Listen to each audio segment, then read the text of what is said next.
Assalamualaikum warahmatullahi wabarakatuh. Bersyukur pada Allah Subhanahu wa taala dengan mengucapkan alhamdulillahirabbil alamin. Bersolawat pada Nabi dengan mengucapkan Allahumma sholli ala Muhammad wa ala ali Muhammad. Peserta webinar nasional yang dimuliakan Allah, pada kesempatan yang berbahagia ini kami akan menyajikan makalah dengan judul Pembelajaran Mitigasi Bencana berbasis konstruktivisme religius sebagai penguat tauhidullah. Kami berempat menyusun makalah ini. Yang pertama adalah Mustoli. Kebetulan saya sebagai dosen pendidikan geografi Universitas Muhammadiyah Purwokerto dan pada saat ini sedang menempuh kuliah S3 pada program studi pendidikan umum dan karakter di Universitas Pendidikan Indonesia. Alhamdulillah, saya didampingi oleh 3 orang guru besar dalam pembuatan makalah ini. Yang pertama adalah beliau Bapak Profesor Dr. Haji Dasim Budimansyah, MSI. Yang kedua adalah Profesor Dr. Haji Darsiharjo, MSI. Dan yang ketiga adalah Profesor Dr. Haji Encep Syarif Nurdin, Dr. Andes, MPD, MSI. Dengan bimbingan dari ketiga guru besar itu, alhamdulillah makalah ini bisa tersusun dan sesungguhnya merupakan bagian terkecil dari disertasi yang sedang saya susun. Dan alhamdulillah juga mendapatkan biaya dari Dikti untuk pembiayaan selama 2 tahun. Tahun pertama saya mengusulkan dengan anggaran 60 juta, tahun kedua mengusulkan dengan anggaran 60 juta. Itu sebagai pengenalan untuk penyusun makalah ini. Kemudian mari kita lihat pada slide yang kedua. Sebagaimana sistematika yang diminta oleh panitia, bahwa makalah ini harus meliputi beberapa bab. Bab yang pertama adalah pendahuluan. Alhamdulillah kita sebagai guru geografi, sebagai dosen geografi, dan juga ada yang mahasiswa geografi, insya Allah dengan kita mempelajari ayat-ayat kauniyah dan ayat kauliyah, ini kita akan terbebas dari api neraka. Sebagaimana Allah firmankan di dalam surat Al-A'raf, surat ke-7 ayat 179, Allah Subhanahu wa taala berfirman, "Walaqad dzara'na li jahannam katsiran minal jinni wal insi lahum qulubun la yafqahuna biha wal a'yunun la yubsiruna biha walahum adhanun la yasma'una biha. Ulaika kal an'am balhum adallu ulaika mul ghafilun."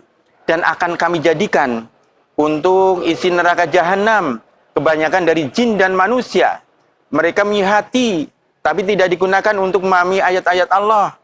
Mereka mempunyai mata tapi tidak digunakan untuk melihat tanda-tanda kebesaran Allah. Mereka mempunyai telinga tapi tidak digunakan untuk melihat, untuk mendengarkan ayat-ayat Allah. Mereka bagaikan hewan ternak. Bahkan lebih sesat lagi, mereka itulah orang-orang yang lalai. Peserta webinar yang saya hormati, melalui ayat ini jelas sekali ada 2 ayat yang harus kita kaji. Yang pertama adalah ayat kauniyah. Ini adalah mestinya disiplin kajian untuk program studi pendidikan geografi. Kemudian ayat kauliyahnya lebih ditekankan untuk dikaji oleh pendidikan umum dan karakter.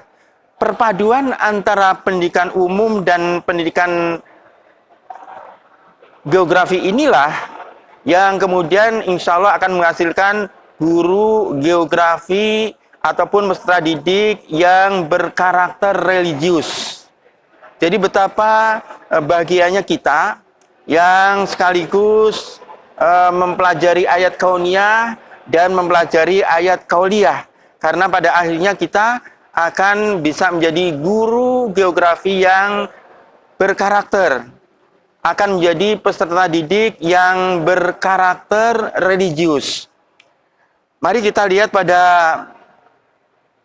slide yang ketiga, bagaimana selama ini kalau kita perhatikan guru ataupun dosen ketika menyajikan, ketika mengajar materi mitigasi bencana, itu nuansanya adalah sekuler. Karena dia itu ketika melihat, ketika menjelaskan tentang penyebab bencana alam, mereka itu lebih menekankan pada fenomena alam. Kalau kita mengajar mitigasi bencana, penyebab bencana alam itu selalu dikaitkan dengan masalah fenomena alam, ingat firman Allah Subhanahu wa taala di dalam surat Al-Baqarah ayat yang ke-18. Summum bukmun umyum fahum la yarji'un. Atau ketika kita menjelaskan tentang penyebab bencana alam itu hanya fenomena alam, tidak dikaitkan dengan dosa-dosa, tidak dikaitkan dengan kesalahan-kesalahan yang diperbuat oleh manusia, tidak dikaitkan dengan hubungan sebab akibat, maka ingatlah firman Allah Subhanahu wa taala di dalam surat Al-Baqarah surat yang kedua ayat 171. Summum bukmun umyum fahum la yaqilun. Inilah yang kemudian akan menjadikan seorang guru, peserta ataupun peserta didik yang sekuler. Karena dia itu hanya melihat penyebab bencana alam itu dari fenomena alam. Ini yang menjadikan dia itu menjadi memiliki pemikiran yang sekuler. Oleh karena itu, ketika kita menjelaskan tentang penyebab bencana alam itu, tidak sekedar bahwa itu karena fenomena alam, tapi dikaitkan dengan hubungan sebab akibat. Dikaitkan juga dengan dosa-dosa dan kesalahan yang diperbuat oleh manusia. Ketika kita menjelaskan tentang bencana alam, itu adalah disebabkan oleh fenomena alam dan disebabkan oleh hubungan sebab akibat, ini sungguhnya adalah sesuai dengan firman Allah Subhanahu wa taala di dalam surat Ar-Rum, surah ke-30 ayat 41. Zuharul fasadu fil barri wal bahri bima kasabat aydin nas liyudhiqahum ba'dul ladzi 'amilu la'allahum yarji'un. Telah nampak kerusakan di darat dan di laut disebabkan karena perbuatan tangan manusia, supaya Allah merasakan kepada mereka sebagian akibat perbuatan mereka, agar mereka kembali ke jalan yang benar. Peserta webinar yang saya hormati, kemudian ketika kita menjelaskan sebagai guru, sebagai dosen menjelaskan tentang bencana alam, itu juga disebabkan oleh fenomena alam dan sekaligus oleh dosa-dosa dan kesalahan manusia. Sesungguhnya adalah kita memang mengingat firman Allah Subhanahu wa taala di dalam surah ke-8 ayat yang ke-25. Surah ke-8 ayat yang ke-25. Allah Subhanahu wa taala berfirman, wattaqu fitnatal la tusibanna alladzina dzalamu minkum khassah wa'lamu annallaha syadidul 'iqab. Dan peliharalah dirimu daripada siksaan yang tidak khusus menimpa orang-orang yang zalim saja di antara kamu. Dan ketahuilah bahwa Allah amat keras siksaannya. Jadi ketika kita menjelaskan kepada peserta didik kita tentang bencana alam, itu mestinya tidak hanya khusus bahwa bencana alam itu disebabkan oleh faktor alam saja, oleh fenomena alam saja. Tapi di sini mestinya adalah kita harus melihat bahwa penyebab terjadinya bencana alam itu adalah karena perbuatan tangan manusia. Ada hubungan sebab akibat. Dan ada hubungan dosa-dosa yang diperbuat oleh manusia. Peserta webinar yang saya hormati, disinilah ketika kita menjelaskan bahwa bencana alam itu disebabkan oleh ulah tangan manusia, disebabkan juga oleh dosa-dosa yang diperbuat oleh manusia, kesalahan-kesalahan yang diperbuat oleh manusia. Ini yang pada akhirnya akan bisa meningkatkan tauhidullah peserta didik kita. Itu yang mestinya harus kita tanamkan. Jangan sampai kita ketika kita mengajar itu menjadikan peserta didik kita malah justru menjadi peserta didik yang memiliki pemahaman yang sekuler. Mari kita lihat file yang berikutnya, file yang keempat, bagaimana rumusan masalah dari makalah ini. Rumusan masalah makalah yang kami susun, bagaimana pembelajaran mitigasi bencana berbasis konstruktivisme religius menguatkan tauhidullah. Itu rumusan masalahnya. Kemudian tujuan penulisan makalah ini tidak lain adalah untuk menganalisis pembelajaran mitigasi bencana berbasis konstruktivisme religius sebagai penguat tauhidullah. Kemudian yang berikutnya, yang kedua, tentang metode. Metode penulisan makalah ini, kami menggunakan metode bibliografi dan bersifat deskriptif. Analisis datanya menggunakan metode konten analisis dan interpretasi. Kemudian pengambilan kesimpulannya menggunakan metode lingkaran hermeneutik. Ini tentang metode penulisan makalah. Baik, kita lanjutkan pada slide yang kelima. Bagaimana hasil dan pembahasan dari makalah ini? Peserta webinar yang saya hormati, sebagaimana judul, ada poin yang terkait dengan pembahasan konstruktivisme religius. Konstruktivisme religius itu menyangkut atau meliputi nativisme religius dan juga empirisme religius. Jadi ketika kita bicara tentang konstruktivisme, itu pasti kita membahas juga masalah nativisme dan kita bicara tentang empirisme. Tapi karena kita di sini adalah mengkaji tentang konstruktivisme religius, maka nativisme yang kita bahas adalah nativisme yang religius. Sebagaimana Allah firmankan di dalam surah ke-30, surah Ar-Rum ayat 30. Allah Subhanahu wa taala berfirman, A'udzubillahi minasyaitonirrajim, fa'aqim wajhaka lid-dini hanifa. Fitratallahi allati fataran nasa 'alaiha, la tabdila li khalqillah, dzalika dinul qayyim, walakinna aktsarun nasi la ya'lamun. Maka hadapkanlah wajahmu dengan lurus kepada agama Allah dan tetaplah pada fitrah Allah yang telah menjadikan manusia menurut fitrah itu. Tidak ada perubahan pada fitrah Allah. Itulah agama yang lurus, tetapi kebanyakan manusia tidak mengetahui. Jadi ketika kita bicara tentang nativisme religius, di situ kita mesti harus melihat, kita kembali kepada firman Allah Subhanahu wa taala di dalam surah ke-30, surah Ar-Rum ayat 30. Karena di situ kita memang diminta oleh Allah Subhanahu wa taala untuk menjaga kesucian, untuk menjaga fitrah. Fitrah di sini adalah dalam artian seseorang itu punya potensi iman, Islam, ihsan, dan mentauhidkan Allah. Inilah yang kemudian berbeda dengan konsep tabula rasa yang disampaikan oleh John Locke. Jadi makalah ini sesungguhnya adalah merupakan upaya untuk menentang teori tabula rasa. Kita tahu bahwa tabula rasa itu sendiri adalah dia punya paham bahwa anak dilahirkan itu seperti kertas putih yang masih kosong.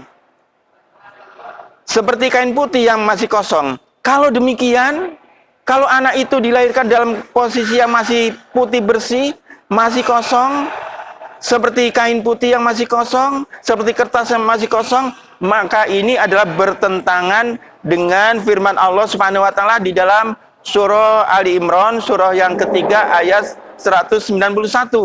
Rabbana ma khalaqta hadza batila. Ya Tuhanku, tidaklah Engkau menciptakan ini dengan sia-sia. Allah menciptakan kita itu tidak sia-sia. Allah menciptakan kita itu sudah punya potensi iman, Islam, ihsan, dan mentauhidkan Allah.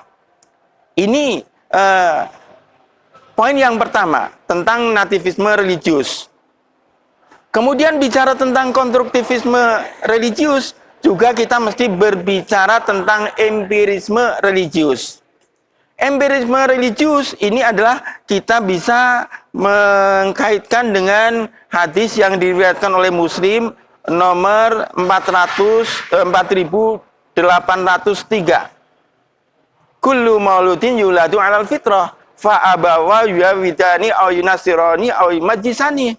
Jelas sekali di dalam hadis ini kita tahu bahwa kita dilahirkan itu dalam keadaan fitrah, dalam keadaan suci.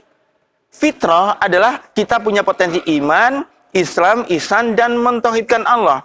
Inilah yang kemudian kalau kita bicara konstruktivisme religius, kita mengkaitkan dengan nativisme religius, dengan dasar firman Allah Subhanahu wa taala di dalam surat Ar-Rum ayat yang ke-30, kita mengkaitkan dengan empirisme religius dengan dasar hadis riwayat Muslim nomor 4803, maka kemudian pembelajaran yang kita lakukan itu akan menguatkan tauhidullah peserta didik kita. Itu mestinya yang harus kita lakukan. Jangan sampai nanti ketika kita kembali ke hadirat Allah Subhanahu wa taala itu akan dimintai pertanggungjawaban dan kita tidak mampu untuk mempertanggungjawabkan karena kita dititipi oleh orang tua peserta didik untuk mendidik anaknya. Tentu saja karena awalnya peserta didik yang dititipkan pada kita adalah anak didik yang punya potensi iman, Islam, ihsan, dan mentauhidkan Allah. Tetapi karena pembelajaran yang kita lakukan menjadikan peserta didik kita itu memiliki pemikiran sekuler, ini yang betapa kita sangat takut atas ancaman Allah Subhanahu wa taala. Itu mestinya yang harus kita sadari. Jangan sampai kita mengajar menjadikan peserta didik kita itu memiliki pengertian, memiliki sikap sekuler. Peserta webinar yang saya hormati, mari kita lihat slide yang ke-6. Bagaimana kesimpulan dari makalah yang kami susun ini? Yang pertama, konstruktivisme religius itu memuat segi empirisme dan nativisme yang religius. Dilihat dari segi empirisme, peserta didik kita sungguhnya adalah mereka telah memiliki pengetahuan awal tentang bencana alam karena mereka itu berada di daerah yang rawan bencana. Sekaligus di sini adalah kita tahu bahwa peserta didik kita itu dilihat dari segi nativisme religius, peserta didik kita itu sejak awal dilahirkan dalam keadaan fitrah. Itu mereka itu mempunyai potensi iman, memiliki potensi Islam, ihsan, dan mentauhidkan Allah Subhanahu wa taala. Oleh karena itu, jangan sampai kita melakukan pembelajaran justru di sini menjadikan peserta didik kita itu memiliki pemikiran yang sekuler. Hendaknya menjadikan peserta didik kita itu kuat di dalam tauhidullah. Kemudian kesimpulan yang kedua, untuk mencari solusi penanganan bencana ternyata bukan hanya bersifat struktural saja, bukan hanya bersifat yang fisik saja, tetapi mestinya adalah bagaimana kita mengatasi bencana itu, kita harus melalui nuansa yang non-fisik, nuansa yang non-struktural, yaitu dengan menanamkan jiwa religius. Sebagaimana Allah firmankan, Allah janjikan di dalam surah Al-Anfal, surah ke-8 ayat 33. Di dalam surah Al-Anfal, surah ke-8 ayat yang 33, Allah Subhanahu wa taala berfirman, "Wa ma kana Allahu liyu'adzibahum wa anta fihim wa ma kana Allahu mu'adzibahum wa hum yastaghfirun." Dan Allah sekali-kali tidak akan mengazab mereka selagi engkau Muhammad, selagi ajaran Muhammad ada di antara mereka. Dan sekali-kali Allah tidak akan mengazab mereka selagi mereka memohon ampun. Peserta webinar yang saya hormati, kita mesti harus menjalankan perintah-perintah Allah Subhanahu wa taala yang disampaikan oleh Rasul Muhammad SAW. Dan kita mesti harus mohon ampun pada Allah Subhanahu wa taala karena Indonesia itu berulang kali terus-menerus terjadi bencana alam, mestinya kita harus melakukan taubat nasional. Dan ketika kita taubat, ketika kita istighfar, kita tidak cukup hanya mengucapkan astagfirullahaladzim. Sebagaimana dikatakan oleh Ali bin Abi Thalib. Ketika Ali bin Abi Thalib itu mendengar ada orang yang mengucapkan astagfirullah, maka Ali bin Abi Thalib itu mengatakan, sakilatka ummuk, patut ibumu kehilangan kamu. Atau alangkah baiknya seandainya dahulu ibumu kehilangan kamu. Itu yang disampaikan oleh Ali bin Abi Thalib. Karena menurut Ali bin Abi Thalib, yang namanya orang istighfar, yang namanya orang tobat itu harus berada di atas 6 topangan. Yang pertama adalah dia itu harus menyesali perbuatan yang salah. Menyesali perbuatan salahnya. Yang kedua adalah berketetapan hati tidak akan mengulangi perbuatan salahnya. Yang ketiga adalah dia itu harus mengembalikan hak-hak orang lain yang diembatnya. Yang keempat adalah dia itu harus mengganti perbuatan salah dengan perbuatan yang benar. Yang kelima adalah dia itu harus bisa merasakan kepedihan ketika melakukan ketaatan sebagai ganti kenikmatan yang dirasakan ketika dia itu melakukan kemaksiatan. Dan yang keenam ini, topan yang keenam ini yang sangat berat adalah bagaimana seseorang itu harus menghilangkan daging yang tumbuh di badannya yang diperoleh dari sesuatu yang haram, dari sesuatu yang makruh, dari sesuatu yang subhat. Kemudian yang tersisa itu tinggal kulit dan tulang belulangnya. Sesudah itu ditumbuhkan lagi dagingnya itu dengan sesuatu yang halal dan yang thayyib. Baru kemudian ucapkanlah astagfirullah. Nah, ini yang topangan yang keenam ini yang sangat berat. Jadi ternyata tidak cukup ketika seseorang itu melakukan korupsi, melakukan kemaksiatan, melakukan kemungkaran itu hanya mengucapkan astagfirullah. Tapi topangan yang keenam ini yang sedemikian beratnya. Orang tidak cukup hanya melakukan pemutihan itu hanya mengucapkan astagfirullah atau astagfirullahaladzim. Itu kesimpulan yang kedua. Kemudian yang berikutnya, bagaimana kita mesti harus mencari solusi tentang bencana alam itu yang tidak hanya nuansanya itu fisik, tapi juga non-fisik. Bukan nuansanya hanya struktural, tapi non-struktural adalah kita memang perlu menanamkan jiwa religius dengan mengacu firman Allah Subhanahu wa taala di dalam surah ke-7, surah Al-A'raf ayat 96. Allah Subhanahu wa taala berfirman, a'udzubillahi minasyaitonirrajim, walau anna ahlal qura amanu wattaqu lafatahna 'alaihim barakatim minas sama'i wal ard walakin kadzdzabu fa'akhadnahum bima kanu yaksibun. Dan jika seandainya penduduk negeri-negeri beriman dan bertakwa, niscaya kami limpahkan keberkahan dari langit dan dari bumi. Tetapi kebanyakan mereka mendustakan ayat-ayat kami, maka kami azab atas perbuatannya. Inilah yang kemudian betapa pentingnya kita meningkatkan ketakwaan, betapa pentingnya kita meningkatkan keimanan untuk mengatasi bencana alam yang datangnya bertubi-tubi.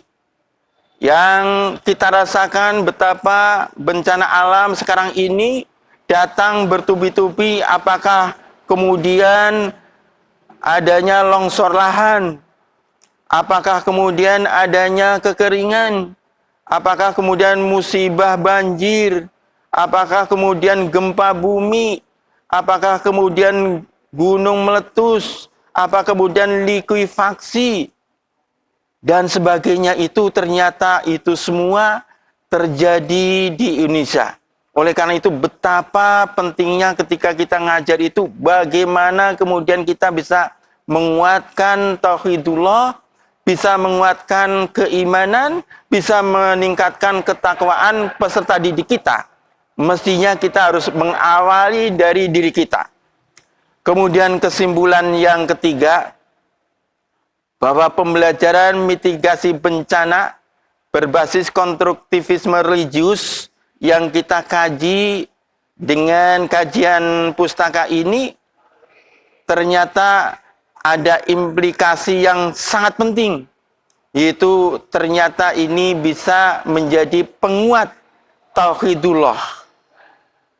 Peserta webinar yang saya hormati, itulah makalah yang sesungguhnya saya ambil dari sebagian kecil disertasi yang sedang saya susun, yang sedang saya buat